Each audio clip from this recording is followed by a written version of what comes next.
primero que todo agradecerles por el espacio, por poder compartir esta experiencia. Encuentro un rol y una tarea muy importante la que se está haciendo desde Acción Educativa y de hecho compartimos mucho en torno a cuál es nuestra visión de género. Quiero partir un poco explicando más o menos qué es la ACES,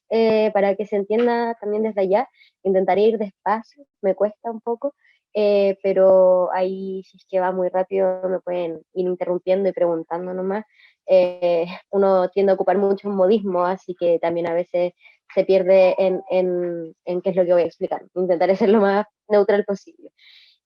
Bueno, como dice un poco la introducción de quién soy yo asumí mi vocería en la Asamblea Coordinadora de Estudiantes Secundarios el año 2021. Eh, Previo a eso fui la encargada de la Comisión de Género. Es una comisión que dentro de la Asamblea se desempeña principalmente en actividades de formación, concientización, círculos de contención, entre medio, y que durante la pandemia funcionamos con muchos talleres virtuales hacia distintos estudiantes secundarios. Nosotros siempre hemos tenido una perspectiva, además de feminista, que es completamente, una perspectiva totalmente anticapitalista y totalmente antipatriarcal. Bajo esta perspectiva nosotros entendemos que el patriarcado es el sostén del capitalismo. Por ende, si queremos terminar con el patriarcado, nosotros también nos proponemos la meta de terminar con el capitalismo. Al menos ese es nuestro objetivo principal. Eh, y en ese sentido, nuestro feminismo, el feminismo que practicamos, es un feminismo totalmente comunitarista, comunitario. Nosotros, al menos desde la Asamblea, que nuestro principal eje es la educación en Chile, tenemos una propuesta de educación no sexista que consta de 10 puntos. Esta propuesta fue elaborada en lo mismo en el marco de lo que se comentaba anteriormente como inicios de hito histórico feminista en nuestro país, que es el Mayo Feminista, que se da el 2018. El Mayo Feminista, además de convocar una gran marcha, es importante recalcar también que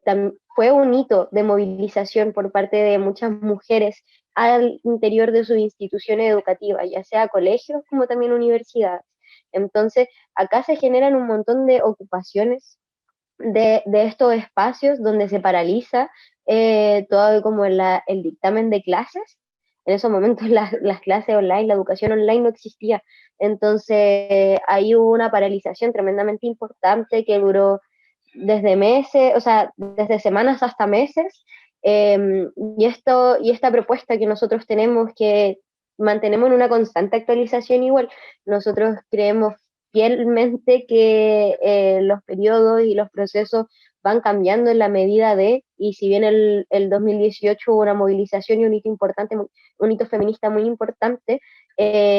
también se deja un poco de lado todo lo que significa la lucha de las disidencias sexuales, afectivas y de género. Y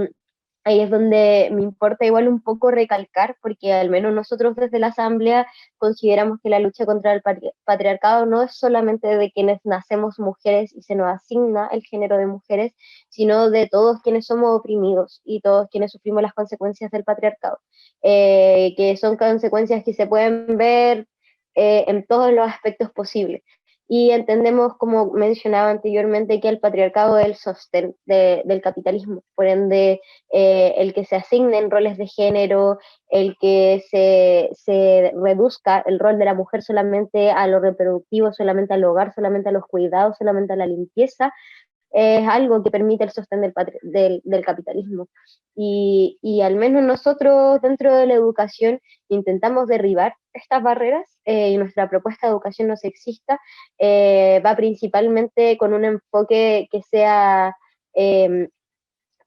producida, elaborada y ejecutada esta propuesta de educación en cada espacio educativo por cada comunidad que la compone. Es decir, si en un colegio hay una necesidad de implementar talleres de género, por ejemplo, o círculos de concientización o de contención, o protocolos de acción ante la violencia de género, que al menos es algo que nosotros hemos desarrollado bastante, porque además nosotros desde la Asamblea creemos en la reeducación, Creemos que todos hemos sido enseñados bajo el patriarcado y que por ende para poder terminar con él necesitamos reeducarnos. Acá no nacemos los eruditos o los visionarios o los hijos perfectos del feminismo o del antipatriarcado, sino que nos asumimos también todos como sujetos que tenemos prácticas patriarcales al interior nuestro y que tenemos que reeducar, tenemos que concientizar, tenemos que compartir y tenemos que trabajar, un poco hacernos cargo. Eh, y bajo ese punto nosotros proponemos que las comunidades educativas puedan decidir cómo van llevando estos procesos al interior de sus espacios educativos. Eh, en ese sentido, una de las cosas que más se ha visto con la vuelta a la presencialidad que se ha dado este año 2022 ha sido principalmente que ha habido un aumento de la violencia a nivel general, a nivel país, tanto en la educación como en la sociedad por completo. Desconozco un poco cómo en los otros países de Latinoamérica, pero no creo que sea muy distinto, porque acá entendemos que este aumento de la violencia o visibilización de la violencia que se ha dado dentro de los espacios educativos es la respuesta a una violencia sistemática que existe y que se reproduce dentro de nuestro espacio educativo. Al momento del no reconocimiento de disidencias sexuales, afectivas y de género, al momento de perpetuar roles de género tanto para mujeres como para hombres, al momento de no tomarle importancia cuando existan situaciones de acoso, cuando existen situaciones de violencia, al momento de encubrir tanto a apoderados como a profesores, como a propios estudiantes que cometen esta violencia, es algo que es totalmente como la causa, es totalmente causal de lo que sucede hoy en día en los espacios educativos. Nosotros nos hemos encontrado con matinales todos los días hablando de apoderados que llegan a colegios a buscar a estudiantes que hacen bullying, a buscar y amenazar incluso. Y esto responde principalmente porque los espacios educativos no se están haciendo cargo de las situaciones de violencia que existen y todo lo contrario, las están perpetuando, las están reproduciendo y las están manteniendo. Acá se mantiene un status quo, por así decir, de violencia, que es un poco la base del sistema en el que nos encontramos. O sea, acá la educación de mercado juega un rol tremendamente importante para hablar de la violencia sistemática que se le ejerce a los estudiantes. Durante la pandemia hubo un abandono a los estudiantes, donde no hubo un acompañamiento psicológico, donde la educación tiene un tremendo vacío que se puede notar principalmente en los niveles primarios de la educación. Nosotros en Chile, para que se entienda un poco,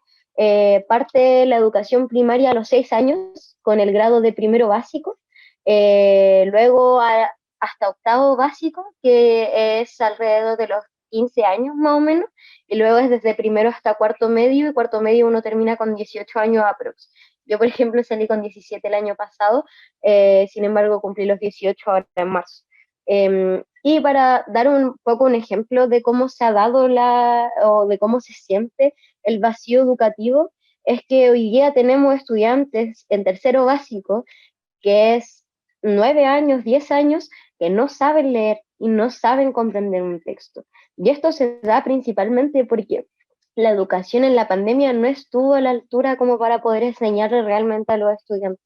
El abandono a los estudiantes que no tenían posibilidad de acceder a clase online, que tenían que compartir un computador entre sus papás que trabajaban online, entre sus hermanos que también tenían que estudiar online. Eh, Tenemos una situación donde probablemente un estudiante tenía con suerte, y si es que 40 minutos diarios para poder hacer sus labores educativas en un espacio completamente reducido. Hay que contemplar que al menos en Chile el nivel de hacinamiento dentro de todas las casas de la clase trabajadora en general es impresionante. O sea, durante la pandemia el aumento de las tomas de terreno fue de un 300%.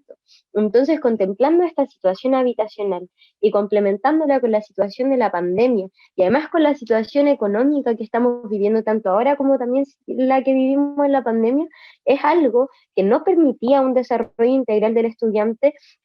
que fue desarraigado de su espacio natural, que es el colegio, que es la escuela, y todo esto significa algo evidente, que todos vemos, que es súper tangible y de lo cual podríamos decir que tanto el gobierno como las instituciones educativas en su mayoría se desentendieron. Apoyo psicológico, nulo. No existía, no existió, siguen sin existir. Apoyo pedagógico, lo mismo. En su mayoría, en un principio, eran solamente guías de desarrollo. Luego, algunas personas pudieron avanzar a las clases y si es que después algunos lograron ir al colegio, pero lograron ir al colegio más por una necesidad de los apoderados de salir a trabajar, más que por la posibilidad o por tener las condiciones idóneas para tener clases, porque si nosotros ya teníamos una crisis educativa antes de la pandemia, donde las salas cuando llovía se inundaban, donde las salas sufrían un hacinamiento terrible, donde la mayoría de las salas o de los cursos tenían que ir a buscar sillas a otros cursos, porque no alcanzaba para el desarrollo o para la cantidad diaria que tienen los colegios, eh, además de puertas rotas, ventanas rotas, patios donde solamente es cemento, ya teníamos esta situación de crisis educativa, infraestructural principalmente previo a la pandemia. Cuando sucede la pandemia y se suman estas necesidades como de sanidad, ya la infraestructura pasa a un nivel inferior. O sea, si ya de por sí antes era precaria, ahora es aún más precaria. Y es terrible porque se obliga a ir a estudiantes a un espacio que los abandonó durante 2 años, donde las condiciones para estudiar son aún más indignas, donde estás constantemente con la situación de el apoderado se contagió, por ende el niño es contacto estrecho, por ende todo el curso tiene nuevamente suspendida de las clases, una semana más sin clases, con clase online, un sistema híbrido que es súper poco estable, que todo depende del día a día, que mantiene a los estudiantes en una ansiedad tremenda, donde hay un cambio súper drástico y hay una vuelta a clases muy tajante, donde no hay un proceso de transición desde lo que son las clases online hasta lo que son las clases presenciales. O sea, nosotros luego de 2 años, sin ver a nuestros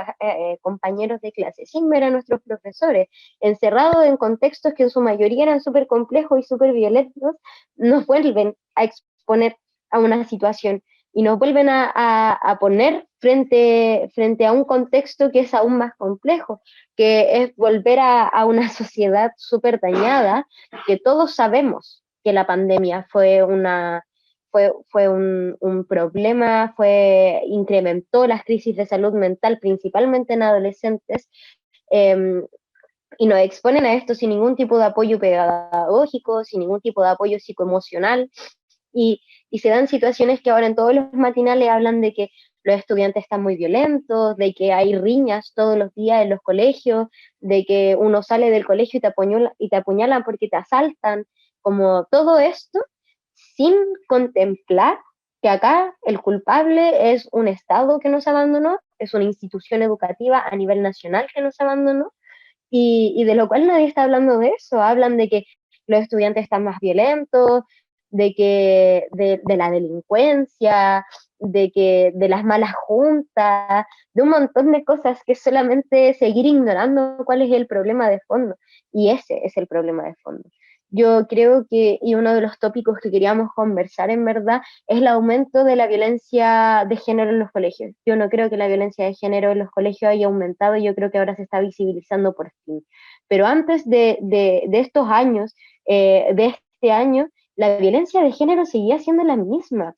O sea, nosotros llevamos arrastrando, incluso desde el Mayo Feminista del 2018, casos de género que todavía no son resueltos. Desde la pandemia, profesores que estaban en procesos, no sé, de sumario administrativo, en procesos de investigaciones que la pandemia los canceló y de repente vuelta a clase y uno vuelve y ve al profe que lo acosó todo el año pasado, a ese profe que no solamente en términos sexuales, ojo, creo que es importante entender que el acoso también es por persecución política. Hubieron un montón de estudiantes que sufrieron una persecución política alrededor, en su entorno educativo, con inspectores, con profesores, que tuvieron un acoso tremendo, que, ok, empezó un proceso de investigación, la pandemia lo pausó, el profesor siguió con su cargo, siguió con su desempeño laboral, y luego de la pandemia uno se vuelve a enfrentar con esto, con este profesor que te hizo la vida imposible, con este inspector que te hizo la vida imposible, y nos enfrentamos a esto. Creo que una de las cosas más importantes también, como ya para cerrar, que quería mucho recalcar, es que la violencia de género hacia las mujeres ha comenzado a visibilizarse más y por ende hay todo un contexto un poco como de fervor alrededor de este, pero también creo que es importante que comencemos a visibilizar, así como visibilizamos esta violencia, la violencia en general de lo que significa el patriarcado y el capitalismo dentro de nuestro espacio educativo. ¿Por qué? Porque acá no solamente sufrimos nosotros, nosotras como mujeres la violencia patriarcal y capitalista, sino que también la reciben todas las personas que son disidentes son disidencias sexuales, afectivas y de género, principalmente, y partiendo con que no son reconocidas, con que tu nombre social no es reconocido en tu establecimiento educativo y te obligan a llamarte por un nombre que te violenta todos los días. Y continuando con todo lo que significan las masculinidades hegemónicas, que también están constantemente afectadas por el patriarcado porque se le asigna un rol de dureza, de desafección de sus propios sentimientos, de asumir un rol casi que de protección de sus propias compañeras. O sea, acá se le entrega una carga a la masculinidad tremendamente importante que afecta mucho como al desarrollo integral de cada persona, que si una persona nace como masculinidad, se le otorga el género de hombre y se encuentra con que es disidente o con que su identidad es disidente, la situación es aún peor porque te obligan a tener un rol que es completamente distinto a lo que uno se siente, y te hacen incluso sentirte como que tu cuerpo no es tuyo. Y ese tipo de violencias son tremendamente importantes visibilizar porque ya estamos dando un paso con visibilizar la violencia hacia las mujeres y lo encuentro increíble. Pero creo que es importante que no cometamos el error de tampoco visibilizar o de priorizar opresiones. Acá todas las opresiones son igual de terribles, todas las opresiones son igual de, eh, no sé qué adjetivo ocupar, pero creo que ya con opresiones se entiende, eh, y todas significan un problema, todas significan un daño al desarrollo integral de cada estudiante y no podemos cometer el error de jerarquizar ni de entender que una es más importante que la otra, y por eso nosotros en verdad nos posicionamos contra el patriarcado y contra el capitalismo, y contra cualquier tipo de opresión. Acá uno podría empezar a hablar de contra el racismo, contra la xenofobia, etcétera, etcétera, pero que se entienda un poco que nosotros nos posicionamos contra toda opresión, y ese es nuestro enfoque principalmente.